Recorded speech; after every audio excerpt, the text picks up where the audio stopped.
Hello, good morning. Good morning. It is 6:10 in the morning. I'm currently at Hungerford train station waiting for Esme, my apprentice. I am early, so I'll let her off, but Esme is not a morning person and we've agreed not to talk for at least an hour.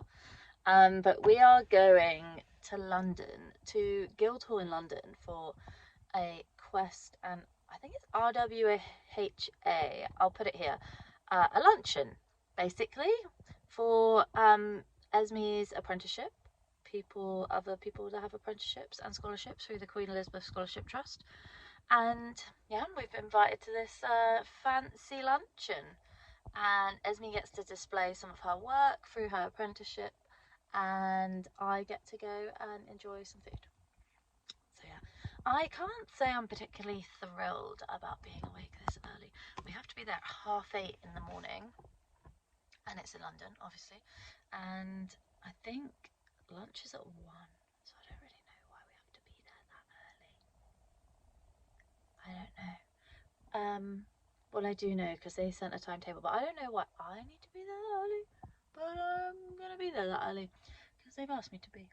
And yeah, bit of mingling, bit of eating, bit of looking at other work.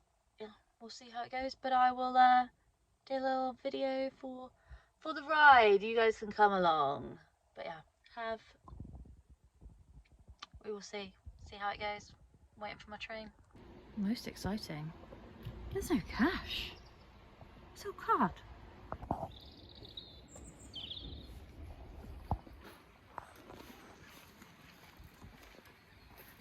Hi all. Oh, yes please. Esme's alive! She's awake now. Oh, this looks rather nice, doesn't it? That's really lovely. Let's go see what's going on.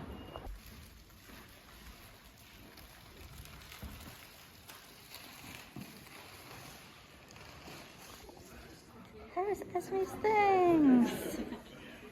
Look at her pots. And her little videos.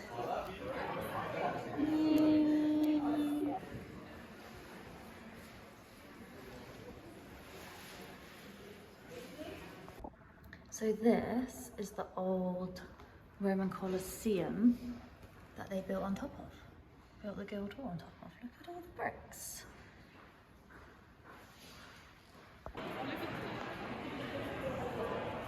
Look how cool it is. We've mingled, we've socialised. Now we are currently waiting for Esme's certificate to be presented for her apprenticeship and to meet some people. But this is Esme's display behind us here. And she's got a little video and yeah, and then we do more mingling. It's all mingling. Mingle, mingle, mingle. Show your certificate. Oh, sorry.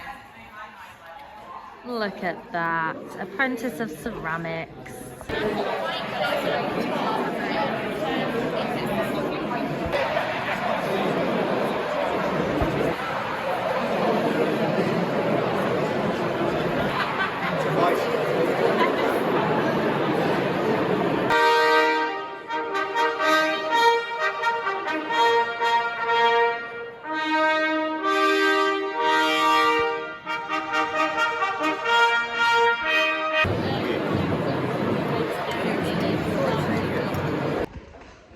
Look at the state of it. That's what happens when we leave really posh dinner. Well, posh me. We survived. We made it. I'm nearly home now. Just stopped at the studio because I need to pick up something and I'm going home. Tomorrow we're going to chat with Esme and we're going to let you know how the day went, tell you all about it. But yeah, it was fab. Oh my God. Sofa time. Hey boo. You want to come, Joey? No, don't get in. Hey, Yo. No. Oh. No. Sit down. No, okay. Not enough space. I want it to be up, she says. So, we've recovered. No, we haven't. We haven't recovered. We got back from London yesterday, and I thought we'd just have a little catch up, little debrief for the YouTube. Yeah, it was pretty mad. Yeah. It wasn't. It kind of was what I thought it was going to be, but it wasn't what I thought it was going to be. It was. The building was extremely beautiful. It was very posh. And we had a lunch with like 500, 600 people. And then before that, you were exhibiting. So Esme got to exhibit her work as, so all the people that are funded by Qest, the scholars, emerging makers, apprentices. Was there anything else? No, I think that was it. All these people that got granted funding last year got to exhibit their work. And Esme was one of them. Yeah, very exciting. Would you like to share a bit about the exhibition? Sure. I mean, basically what I wanted to showcase was my development of my work. So on from test pieces to final pieces, just to sort of sell the vision of what I'm going for. It was very intense. You had so many good comments. Yeah. So once all the Qest exhibitors were set up, you then had all of the members of the RWHA, which is the Royal Warrant Holders Association. So anyone that works or provides a service or a product or something for the royal family, after 5 years of continued relationship with the royal family, you can apply for the recognition to be displayed within your company. So you can have this confirmation that you can use the royal crest in your company. Would you say that's right? Yeah. So there's 200 or something companies, a bit less maybe, that have this recognition, and those are the royal warrant holders. And all of these people that came to the lunch then got to go around the exhibition and meet all of the members, and these royal warrant holders then by choice can fund the grant money, provide funding for the emerging makers, the craftspeople, the traditional craftsmen. So Howdens sponsored your apprenticeship. Yeah, big up Howdens. Other kitchen brands are available. Is it kitchens they do? Yeah. They're pretty well known. It's pretty Yeah. cool. We met some people from Howdens. But there was loads of other companies there. And you got incredible feedback, I thought. I was just sort of standing back and watching, like, it was jealous. nice. It was nice. A lot of people were like, "Oh, these are really nice," and there was a lot of positive feedback on the glazes and stuff like that. So yeah, it was good.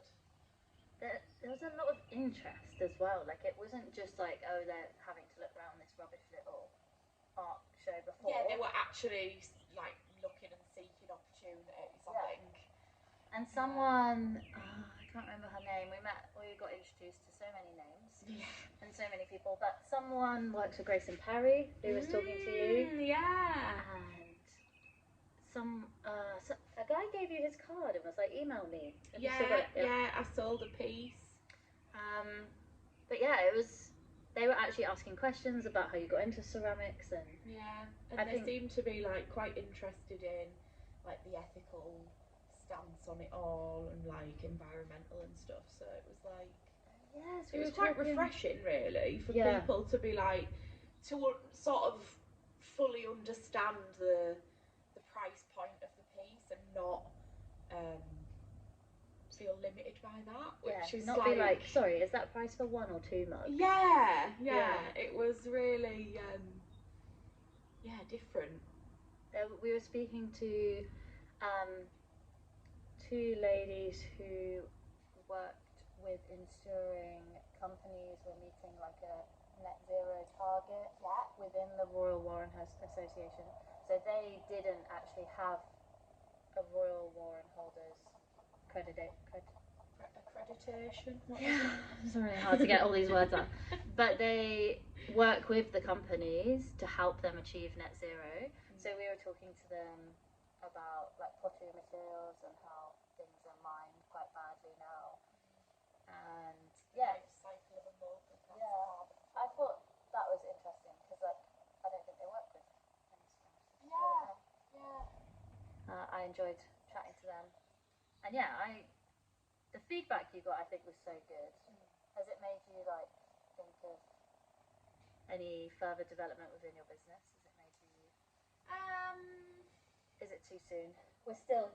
Still tired. I am still ruminating, but I think it's definitely given me some food for thought in terms of like my branding and how I present myself to the customer and like how that all ties in together as like a brand identity.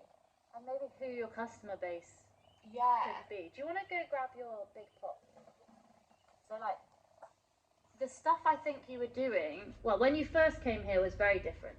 But in the last few, in that transition between now and then, you were doing quite colourful pieces and very like 70s vibes. And then what you're doing now, I think, is a bit more like upper market, sculptural. The white can fit more into any home than I think the really bright orange and the greens. So it's a more neutral in a sense. Does this sell best on your Etsy? No, actually, this glaze range sells a lot better at markets because it doesn't photograph as like photographing ceramics. It's the hardest. So in real life, this is actually beautiful. I think it'll look beautiful on that.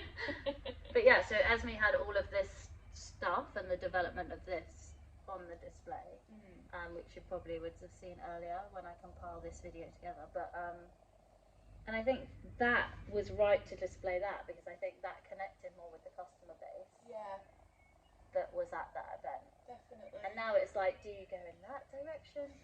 And so when we sat for lunch, me and Esme I was sat next to the chairman of the RWHA. Big up Tony. And then Esme was sat next to William, who was the fundraiser for Qest. So it was really interesting, like people high up in those two aspects of the lunch, and I can't remember where I was going with this. It's just interesting.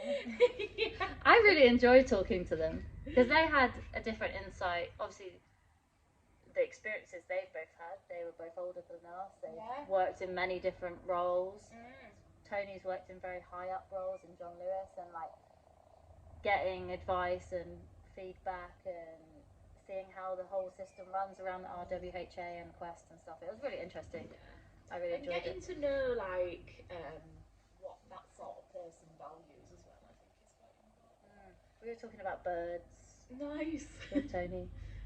Me and William were talking about the rainforest a lot. Oh, nice. Yeah, because he lived there. So anything outdoors. So rainforest. Anything nature related. Yeah, it was a very overwhelming, busy day, but it was cool. Yeah. I'm glad we went. And like they were saying on our table, like this is a highlight for their year to go to this event. And like this one opportunity we got to experience that, and like the trumpets at the beginning. There was a message from the king read out about how he said like enjoy the luncheon and stuff. Like what? We were just like we're gonna be covered in clay tomorrow. Back to us day jobs. I suppose it's the same for all them as well. They all have their day jobs as well. In front of the computer or doing whatever they do. Oh, and we should say about the other makers. That was like every aspect. If you break down all of the day, like every aspect was very cool individually, but like the makers and the talent of people that had been funded by Qest and the variation of traditional crafts, that was so cool. I really enjoyed all the makers. There was an upholsterer next to us, Charlotte. Someone who made wood furniture. It was called Charlie. maker, sculptors, puppet makers, piano tuner, yeah, glassware, yeah, silk, something, something marbling. You liked the marbling stuff, didn't you? Yeah, I did. Oh, someone who makes bicycle frames, someone who makes guitars, and then next to him, I never got to speak to him, but he had loads of lotions and potions and... Oh, a restoration man. Yeah, but I want to know what he was restoring. I am going to take a wild guess and say it's paintings. You reckon? There was someone else that was oil painting restoration. Oh. And then there was another type of restoration as well. Well, one's restoring. Yeah. And stone carving. Yeah, it was just really cool. And being in the guild hall with all of the craft that had built the place and it having the art gallery and everything. Yeah, it was a very suiting location, I think. Oh, and what you said about women, say that. Oh, what did I even say?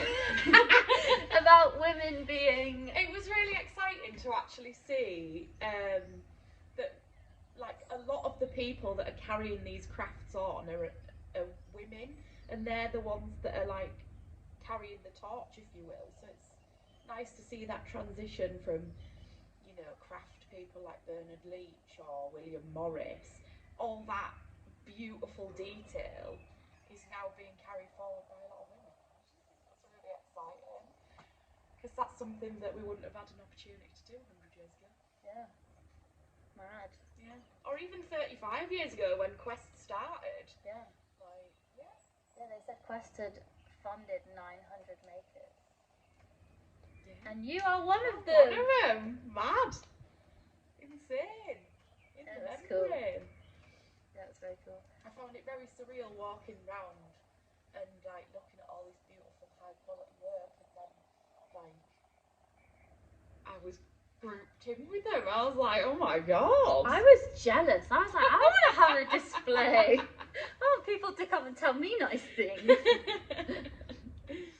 Yeah, it was quite a surreal day. I felt like when we did the interview a year ago and we had to go to 1 Buckingham Place, not Buckingham Palace, and we had to do our presentation and we got to meet the chairman of the Quest now and like the person who runs it, and someone else interviewed us, and like we came out of that and I felt so positive about that, and like that was very surreal that we just did that in this amazing building.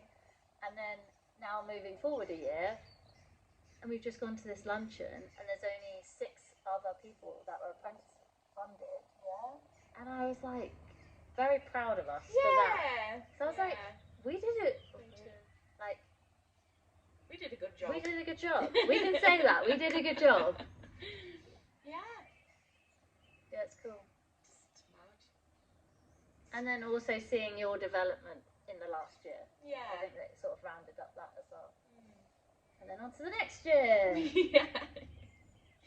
What do you think's changed the most in like my attitude towards it all? Well, your attitude. Esme still doesn't like mornings. That hasn't changed. That will never change. It was honestly that first month you doing the apprenticeship. It was like a switch just flipped, and it went from there being no pressure on you to make something, and your improvement in throwing in that first month, we were like, everyone here was like, what has happened? Like, it's just, it was obviously just that pressure being taken off you. Yeah. That you were then, like, yes, you're being paid to do a job at that time, and then in your head, you're obviously putting more pressure on yourself, and then that was affecting your throwing ability. And I think having that, and obviously Qest funded the time and the space to do that. And then the stuff you're making with the large amounts of clay now. Yeah. Always think that's so cool. Insane, isn't it? And I think everything you've done in the last year has progressed to develop your own brand and your own style. Yeah. And like, this is so, like, making this. Mad. It's insane. You wouldn't have done that a year ago. No, I wouldn't. It's, I think, like, whilst it's changed your skill, I think, I hope, and I think I can see the confidence in yourself as a maker, and the value you put on yourself as a maker now as well. Yeah, definitely. I feel like I make better quality work, and yeah, It's cool. What an opportunity. I know. What a day. What a day. What a really long, sweaty. My feet were so sweaty. It was so hot in there. So bad when I got in. I took my shoes off and I was like, oh. There's obviously such an old building and just, it was hot. Yeah. No aircon, no airflow. And we went outside at the end and we were like, can't wait to go outside and get some fresh air. And it was like just London heat and smell. And it's been hot today actually as well. I was going to say, at least we've got fresh air today, but it is quite muggy still. Yeah. But it's countryside air. Yeah. Much better. Definitely. No black bogies today. On that note. Well, that was our Qest roundup. Qest Luncheon roundup. Yeah. I think it was good. Yeah. It was a good day. Now we got to go work. Boo.